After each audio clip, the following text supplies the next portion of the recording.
बहुत स्वागत। आप देख रहे हैं वॉर रूम में हूं सौरभ, आपके साथ एम्बेसडर दीपक बोरा, कमोडोर एस बैल, मेरे जनरल बी के दत्ता, कर्नल शैलेंद्र सिंह हमारे मेहमान है। ब्रेक से पहले हमने बात की डोनाल्ड ट्रंप को चाहिए नोबेल पीस प्राइज। वो कह रहे हैं मुझे ये लोग देंगे नहीं, मैंने इतनी जंगें रुकवा दी हैं, 4-5 बार देना चाहिए था मुझे। और दुनिया में एक देश है केवल, या कह लें एक देश के नेता जिन्होंने नॉमिनेट किया ऑफिशियली डोनाल्ड ट्रंप को, वो है पाकिस्तान। और पाकिस्तान के जो फील्ड मार्शल हैं, ये जब लंच पर गए थे व्हाइट हाउस, तो उससे पहले ही व्हाइट हाउस की प्रेस सेक्रेटरी ने कह दिया था कि क्योंकि ये डोनाल्ड ट्रंप को नोबेल पीस प्राइज के लिए नॉमिनेट करना चाहते हैं, इसीलिए ट्रंप इनको खाने पर बुला रहे हैं। अच्छा, मैं आपको ये भी बता दूं, कोई व्यक्ति खुद को नॉमिनेट कर नहीं सकता, तो ट्रंप को एक आदमी चाहिए था कि भाई तू मेरा नाम आगे बढ़ा, और पाकिस्तान से अच्छा उसमें क्या होता। अब पाकिस्तान, अब ये सवाल है कि पाकिस्तान ये सब क्यों कर रहा है। पाकिस्तान अमेरिका के कहने पर ईरान के खिलाफ जंग में इजराइल और अमेरिका का साथ देगा। इजराइल जो उसका जानी दुश्मन है, जिस इजराइल के साथ उसके रिश्ते तक नहीं है, वो इजराइल जिसको ईरान की तरीके से वो भी मानता है कि इसको तो हक ही नहीं है जीने का, ये इजराइल नाम की चीज तो दुनिया में होनी ही नहीं चाहिए, उस इजराइल की मदद करेगा जंग में पाकिस्तान। तो आखिर क्यों करेगा? उसकी वजह है पैसा। अच्छा, ये बात आप कोई बाहर सुन रहा हो, कोई इस ब्रॉडकास्ट तो कहेगा अरे इंडियंस तो बोलेंगे ही पाकिस्तान के बारे में। मैंने इंडियंस नहीं बोल रहे, आप पाकिस्तानी से ही सुन लीजिए।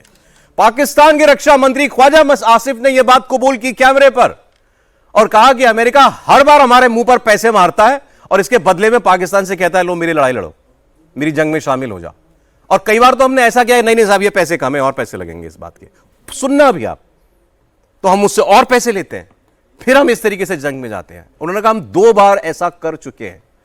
उन्होंने कहा हम ये सोवियत आए थे अफगानिस्तान में, लड़ाई हमारी नहीं थी, अमेरिका ने कहा लड़ो जाके, हमने पैसे खाए और लड़ाई लड़ी। मुशर्रफ की जब अफगानिस्तान के ऊपर लड़ाई की, जंग की, अमेरिका ने मुशर्रफ को बुलाया, फिर मुंह पे पैसा मारा, बोला जाओ जाके लड़ो, पकड़ो तालिबान को जाकर के। हमारी लड़ाइयां नहीं थी है। हमने क्यों किया ये काम? पाकिस्तान ने पैसे के लिए। मतलब ये भी सर इतनी तो तारीफ कर दीजिए, ऐसा सच भी कोई नहीं बोलता टीवी पे आकर के, जो इनके रक्षा मंत्री ने किया है। ये क्यों बोल रहा है ऐसे सर? कोई कारण तो होगा ना। बिल्कुल। आप व्हाट इज बिहाइंड दिस? ये क्या बोला है वो तो आपने हमको बता दिया, क्यों बोला है अब ये मेरा ख्याल जनरल साहब बताएंगे कि क्यों बोला है। What is the game? ये कहना क्या चाहता है? ये साफ साफ यही कहना चाहता है ना कि फिर से मेरे मुंह पे पैसा फेंको और मैं वही करूंगा जो तुम चाहते हो। तुम चाहते हो कि मैं जाके अपने Islamic brother, Iran brother sister को ठोकूं, पैसा दो मैं जाके ठोकूंगा। ये तो मेरा इतिहास है।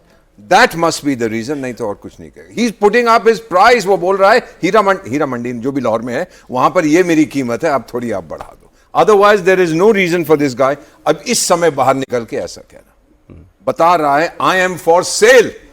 मेरा देश तो वैसे ही सब लोग खरीद लेते हैं, बट आप पैसा फेंको, आपके करेंसी का रंग ग्रीन है, जो नॉर्मली इस्लाम का रंग माना जाता है, पैसा फेंको, तमाशा देखो।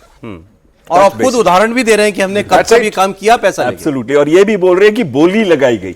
ये वर्ड कोई भी डिफेंस मिनिस्टर इस्तेमाल नहीं करता। अगर आपको पहले याद हो डिफेंस मिनिस्टर की स्टेटमेंट, तो इन्होंने क्या कहा था? इन्होंने कहा था हम वेस्टर्न कंट्रीज का, पश्चिमी देशों का ये गंदा काम पिछले 30 साल से कर रहे हैं। तो कहीं ना कहीं जो टेररिज्म का मुद्दा है, अगर उसको देखे गंदा काम, तो ये 30 साल से अमेरिका के लिए वहां कर रहे हैं। अभी FATF की बात आ रही है। FATF ने क्या स्टेटमेंट दिया था आज से कुछ दिन पहले? उन्होंने कहा था कि ये पहलगांव का अटैक हो ही नहीं सकता अगर इसमें फंड्स ना आए हों। तो फंड्स किसने दिए? पाकिस्तान ने दिए। तो कहीं ना कहीं अब वो कॉर्नर हो रहे थे इस समय, और इस समय रेलेवेंस उनकी बढ़ रही थी। पाकिस्तान के लिए एक सेंटेंस है जो हमेशा इंग्लिश में ही मैं कह पाऊंगा, they run with the hare and hunt with the hounds. और यह बहुत जरूरी है, वो हमेशा से दोनों साइड की गेम खेलते रहे। जब अफगानिस्तान में तालिबान को हटाना था, अमेरिका की उन्होंने मदद की, तो ओसामा बिन लादेन कहां से मिला? अबूटाबाद से। तो यानी कि run with the hare and hunt with the hound. America के साथ हंट कर रहे हैं और उस हेयर को अपने पास छुपा के रखा है। 10 साल तक छुपा के रखा था, जब तक अमेरिकन सील्स ने उनको मारा नहीं। पर अमेरिका ने उनको कैसे इस्तेमाल किया? एक पेपर नैपकिन की तरह। मैं दूसरा वर्ड यूज नहीं करना चाहता था इसीलिए पेपर नैपकिन वाला वर्ड यूज कर रहा हूं। पेपर नैपकिन की तरह, जब मुंह गंदा होता है तो उससे पोंछ लो और फिर उसके बाद उसको फेंक दो। और यही हमेशा से करता है। आज फिर रेलेवेंस आ गई है पाकिस्तान की, तो उसको पेपर नैपकिन की तरह यूज किया जा रहा है। और यह बात क्यों की? एक बात मुझे बताइए आप सौरभ जी, जब ये आए थे G7 से, तो सबसे पहले क्या कहा था ट्रंप ने, कोई बहुत बड़ी चीज करने जा रहा हूं, कोई बहुत बड़ी चीज, एक फाइनल एंड होगा इसका। हम सब ने क्या सोचा, कहीं एटम बॉम्ब तो नहीं फेंकने वाला ईरान के ऊपर। मैं तो छुप गया था बंकर में इंडिया में कि उसका इफेक्ट हो सकता है इंडिया तक आ जाए, इतना बड़ा बॉम्ब करेंगे। पर हुआ क्या, फुस 2 दिन के बाद क्या कह रहे हैं वो, कि 2 हफ्ते तक रोक लिया। और ये है एक नोबेल पीस प्राइज का इतना बड़ा फायदा। Not able peace. नहीं, इसने एक बात और कही इनके रक्षा मंत्री ने, इन्होंने कहा अभी कि हमने वो जंग पैसे के लिए लड़ी और उसको नाम दे दिया जिहाद का।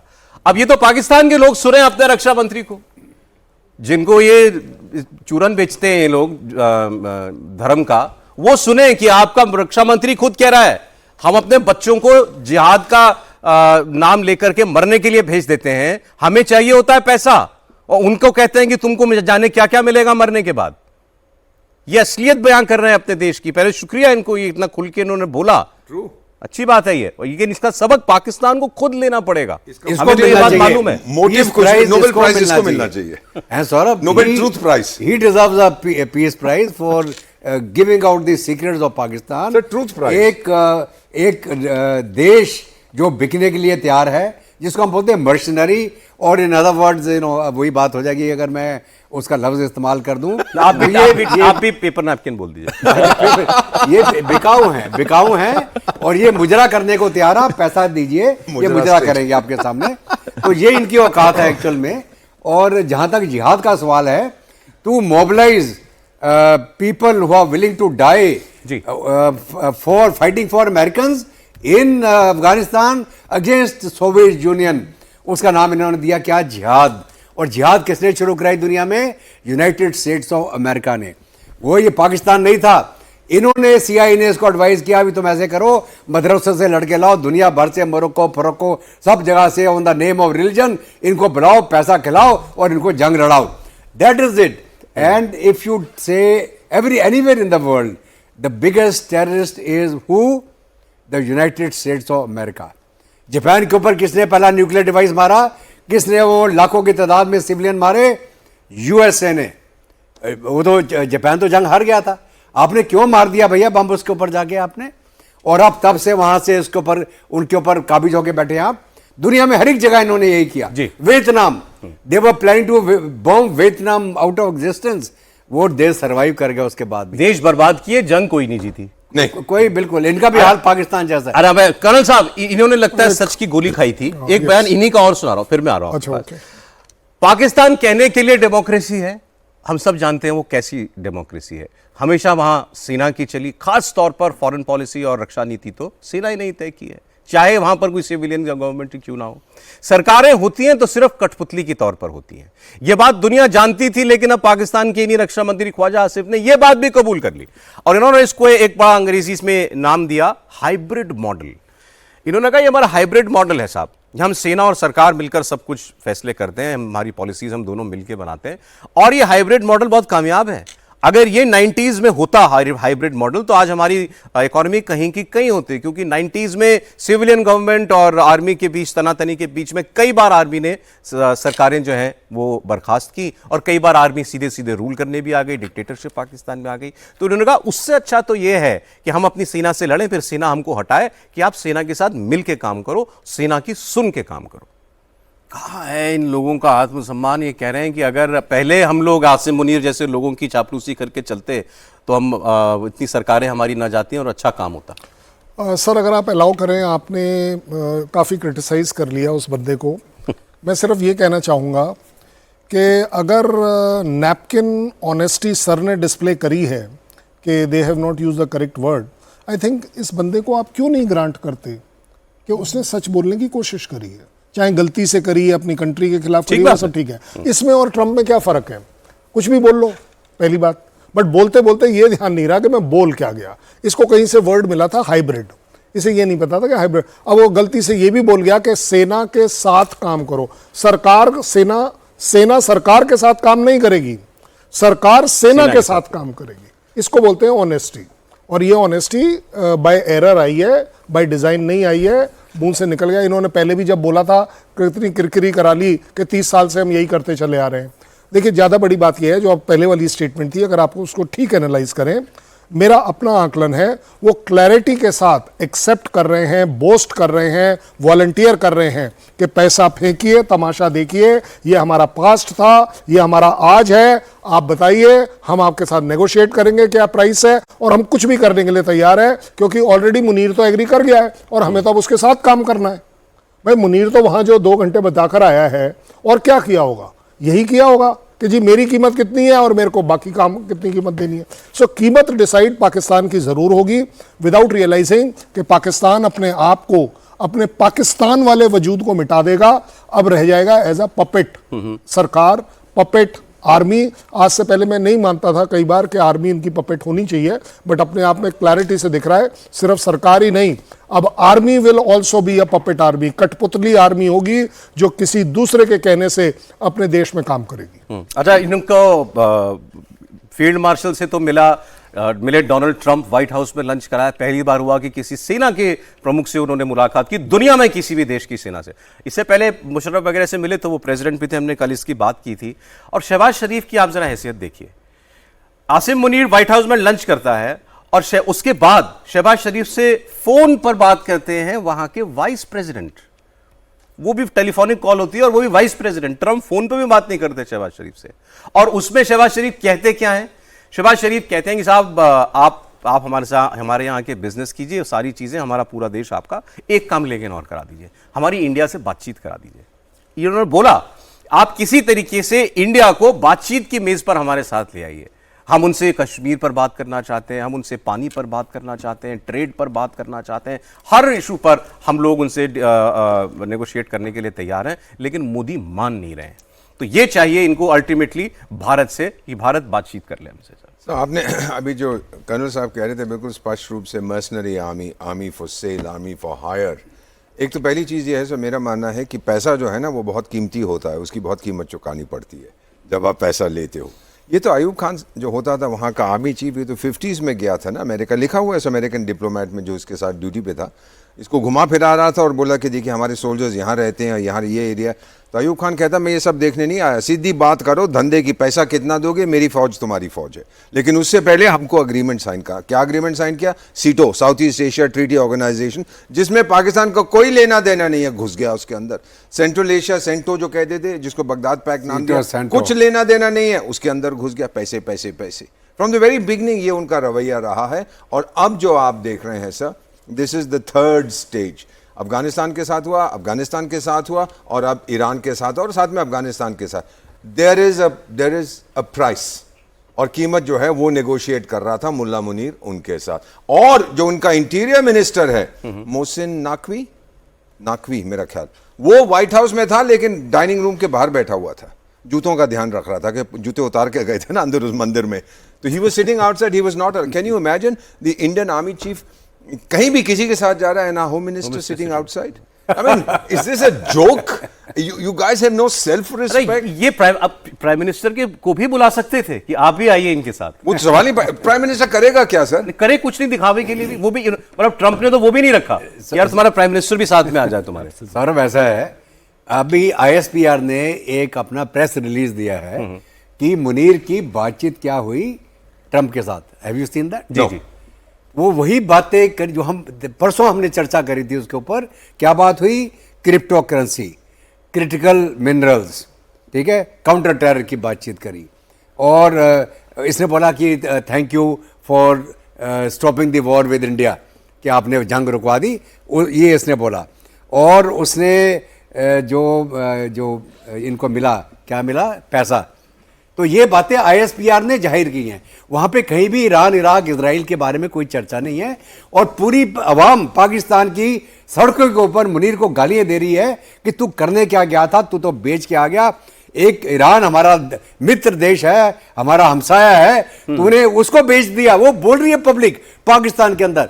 अब इनके जितने YouTube चैनल आप देखिए पाकिस्तान के, सब गालियां दे रहे हैं मुनीर को। अरे इसमें एक एलिमेंट और है सर, बैल साहब, खबर दिखाता हूं आपको। पाकिस्तान के एक पत्रकार है आदिल राजा, इन्होंने ये दावा किया, ये शायद आर्मी में थे पहले, ये इन्होंने दावा किया कि जो इनके साथ थे आसिम मलिक, जो इनके ISI के चीफ थे, वो और DG ISPR जो अभी हैं, ये दरअसल 4 स्टार जनरल बनने के लिए लॉबिंग कर रहे हैं, चीफ ऑफ स्टाफ बनने के लिए लॉबिंग कर रहे हैं। इनके पीछे अमेरिका खुद खड़ा हुआ है और इनका यह दावा है कि अमेरिका के कहने पर ही आसिम मलिक को एनएसए जो है वो बनवाया गया था, क्योंकि अमेरिका में उसके कॉन्टैक्ट्स हैं। इन्होंने अपना कर्नल लेवल और मेजर लेवल पर कुछ कोर्स करना था, वो अमेरिका में जाकर के किया था, इनके कॉन्टैक्ट्स हैं और उन्होंने ही मुनीर को कह के इनको बनवाया एनएसए। और उसके बाद इन्होंने मुनीर का ट्रंप के साथ लंच किसी तरीके से फिक्स करा दिया और ये सब कुछ अमेरिका जो है ईरान को ध्यान में रखकर कर रहा था। सुनी बात। तो ये पाकिस्तानी है, साफ कह रहे हैं कि डीजी आईएसआई आसिम मलिक ने सब कुछ कराया। मैं शायद आईएसपीआर भूल गया था, वो गलती से। अब इन्होंने एक बात और कही कि इसमें हमारी पाकिस्तान की डिप्लोमेसी का कोई रोल नहीं है, ये काम आसिम मलिक ने कराया और $200,000 पर मंथ लॉबिंग के लिए आप अमेरिका में जिस आदमी को दे रहे हैं उसकी लॉबिंग काम आई है, जिसने आपको ट्रंप के साथ ये लंच इनवाइट किया। तो बेसिकली ये $200 पर मंथ का नतीजा है सर। बिल्कुल सर, $200,000 पर मंथ का नतीजा। Paid lunch. लेकिन आसिम मलिक की एक बात है, जब उनको बनाया गया डीजी आईएसआई से एनएसए, तो इसमें मैं ये मानने को तैयार हूं कि इनका काफी लिंक अमेरिका के साथ है, काफी कोर्सेज इन्होंने अमेरिका में किए हैं। लेकिन साथ में मैं ये कहना चाहूंगा कि एनएसए में डालने का एक ही मतलब था कि जो पॉलिटिकल थिंकिंग को इन्फ्लुएंस करना, पॉलिटिकल डिसीजंस को इन्फ्लुएंस करना, वो मेन कारण था कि जिसकी वजह से उसको एनएसए बनाया गया था। और अब दूसरी चीज पे आता हूं मैं, ये एनएसए को लेके गए और इसमें जो WLF कंपनी की हम बात कर रहे थे कल, जो कि ट्रंप के अपनी फैमिली की कंपनी है, 60% से ऊपर शेयर्स हैं उनके लड़कों की और बाकी स्टीव विटकॉफ का है, लड़के का है। तो कहीं ना कहीं उसमें भी आसिम मलिक ने हेल्प की थी कि वो इनके साथ मीटिंग हो सके, यानी कि आर्मी चीफ के साथ, जनरल मुनीर के साथ और साथ साथ में शहबाज शरीफ के साथ। तो उसमें भी उन्होंने एक रोल प्ले किया, ये आपके इसमें बता रहे हैं। तो ये दावा क्रेडिबल लग रहा है आपको? ये मुझे लग रहा है क्रेडिबल है। और साथ में आखिरी चीज मैं कहना चाहूंगा, इस समय आसिम मुनीर जो है घूम रहे हैं वहां पे अमेरिका के अंदर, थिंक टैंक्स की मीटिंग्स में जा रहे हैं, वहां पे ये इन्फ्लुएंस कर रहे हैं। जो आपने हाइब्रिड की बात की थी ना अभी थोड़ी देर पहले, पॉलिटिकल सिस्टम का हाइब्रिड, अब ये कह रहे हैं पॉलिटिकल सिस्टम ही नहीं, Bharat terror as an instrument use कर रहा है हाइब्रिड वॉरफेयर के अंदर। ये बातें वो वहां जाके इन्फ्लुएंस कर रहे हैं, भारत का नाम लिए बगैर उन्होंने यूज किया रीजनल एक्टर्स। और साथ में ये बताना चाहते हैं कि जो बलूचिस्तान में प्रॉब्लम है, टीटीपी की प्रॉब्लम है, वो भारत से क्रिएटेड है। देखिए कितना गिर चुके हैं आसिम मुनीर की, खुद जाके थिंक टैंक्स में ये बातें कर रहे हैं। और ये अलग बात है कि वही थिंक टैंक्स है, इनको कह रहे हैं कि आप ये युद्ध हार चुके थे। व्हाइट हाउस में आसिम मुनीर के साथ आसिम मलिक ही थे, पाकिस्तान की तरफ से 2 ही लोग थे। इंटीरियर मिनिस्टर तो बाहर बैठा हुआ था। ये sir please correct me colonel साहब, जनरल साहब if you know and air commander साहब, ये जीता लिविंग एक ही है ना आज दुनिया में फील्ड मार्शल, और कोई नहीं है एज ऑफ टुडे एक ही जीता हुआ। और सेकंड, ये दुनिया के इतिहास में दूसरा है जिसको जीता मत बोलो सर, जिंदा बोलो, क्योंकि जीता तो वो फिर कुछ बोल देगा, आपको कोट करेगा। जीता हुआ है। नहीं सर रुक जाइए ना, जिंदा लिविंग फील्ड मार्शल ये। हाँ, और ये दूसरी चीज सर जो which I have been told कि सरेंडर, ये दूसरा फील्ड मार्शल है जिसने सरेंडर किया था। पहला था बैटल ऑफ स्टालिनग्राड, वो जर्मन विल्हेम पाउलस, उसने सरेंडर किया था सोवियत आर्मी को, जर्मन थर्ड आर्मी, पूरे कितने हजार लोग उसमें सरेंडर किए, और इसने सरेंडर किया था भारत के सामने। तो ये उसको तो निकाल दिया था, फिर मार दिया गया, बाद में रिटायर कर दिया गया। तो ये भी मेरा ख्याल है सरेंडर करने के लिए इसको फील्ड मार्शल बनाया गया है। Look at the man's face, he looks like a clown. तो इसमें इतना ही कहना सर कि this game that is being played, ये बहुत स्पष्ट है कि पैसे का गेम है। मुझे पैसा देते जाओ, मुझे मदद करते जाओ, IMF में करो, ADB में करो, इधर करो, उधर करो, मुझे FATF में मत डालना, मैं वही करूंगा जनाब जो आप चाहते हैं। देखिए एक बड़ी बात है, एक बड़ी बात, ये जो हम इसका अगर एनालाइज करें ना तो बड़े सीधे दिखेगा। कुछ उसका जनरल, चाहे वो ISI हो कोई भी हो, 4 स्टार जनरल बनना चाहता है। अब let's say Munir 4 star general था, वेट तो वही था चीफ, जैसे ही अगर वो बनना चाहता है और अगर US लॉबी उसके लिए काम कर जाती है, भाई साहब आप रिटायर तो होंगे ही होंगे, अगर आप चीफ रहेंगे तो रिटायर होंगे। आपने ये सारे के सारे एज अ मास्टर स्ट्रोक अपनी ही गवर्नमेंट को रैंसम पे रखकर अपने आप को फील्ड मार्शल बनाने से आज के बाद आप रिटायर नहीं होंगे। सबसे बड़ी बात यह है। अदरवाइज आप बताइए कौन सा ऐसा रिटायर्ड आर्मी चीफ है पाकिस्तान का जो पाकिस्तान में कभी भी रहा हो? सही बात है। या तो वो प्रेसिडेंट बन के रहा हो, या बाजवा कहां है, बाजवा साहब कहां है, नहीं है ना पाकिस्तान ये में। किसी को आर्मी चीफ बनाएंगे कि नहीं बनाएंगे? नहीं देखिए, बनाना मार्शल रहते तो हुए। नहीं, बनाना तो पड़ेगा, उसमें कोई बड़ी बात नहीं है। जब यूएस पैसे देगा, खरीद लेगा, बिके हुए हो तो और होगा क्या? ये तो होना ही होना है। यासिर मलिक का भी नंबर आ सकता है इसमें? नहीं, क्यों नहीं आ सकता? क्यों नहीं? जो पैसे फेंकेगा, जो लॉबी करेगा, वो जरूर आएगा। आपने बोला था ना कि वो बोल रहे हैं कि डिप्लोमेसी का कोई रोल नहीं है। भाई डिप्लोमेसी है किसकी? पाकिस्तान की थोड़ी ना है। आर्मी की है डिप्लोमेसी। सरकार किसकी है? पाकिस्तान की थोड़ी ना ठीक है, है। आर्मी की है। अरे मैं कहता हूं एक स्टेप और आगे चला जाता हूं, पाकिस्तान किसका है? पाकिस्तान अमेरिका का। आर्मी का है। ठीक